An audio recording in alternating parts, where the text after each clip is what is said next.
ഞാൻ തൃശ്ശൂർക്കാരെ പരിപ്പ് കുത്തി കാച്ചിലും ഉണക്കമീൻ വറുക്കലാണ് കാണിച്ചരവായ. പരിപ്പും പുളി കൂടി ഒരുമിച്ച് അതിലിട്ടുണ്ട് വേപ്പിൻ്റെ ഇലയും പച്ചമുളകും കുഞ്ഞു തുണ്ട് മഞ്ഞൾ ഉപ്പ് ഇതൊക്കെ കൂടി ഒരു അടി അടിച്ച പരിപ്പ് കറി റെഡി.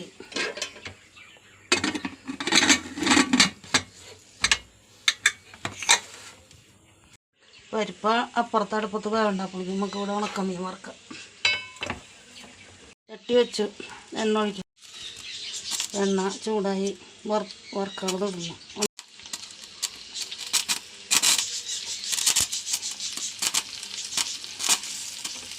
അപ്പോൾ മീൻ മൊരിഞ്ഞു, അതിൽ കുത്തുമുളകും പൊടി ഇടുന്നു.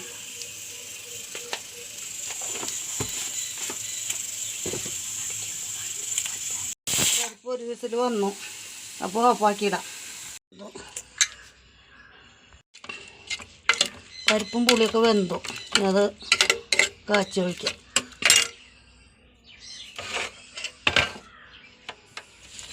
ചട്ടി വെച്ചിട്ട് എണ്ണ ഒഴിക്കട്ടെ.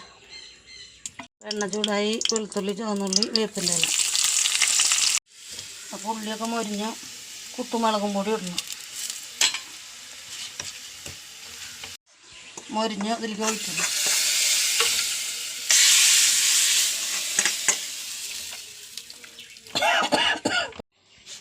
പരിപ്പ് കറി റെഡിയായി. ഇന്നത്തെ ഉച്ചയൂണിന് പരിപ്പും ഇരുമ്പമ്പുളിയും ഇട്ട് കുത്തി കാച്ചിയതും ഉണക്കമീൻ വറുത്തതും രാവിലെ വെച്ച ഗ്രീൻ പീസ് കറി. ഇന്ന് ഇത്രയൊക്കെയുള്ള. അപ്പോൾ ലൈക്ക് ചെയ്യുക, ഷെയർ ചെയ്യുക, സബ്സ്ക്രൈബ് ചെയ്യുക. അടുത്ത വീഡിയോ നാളെ വരെ. ബായ്.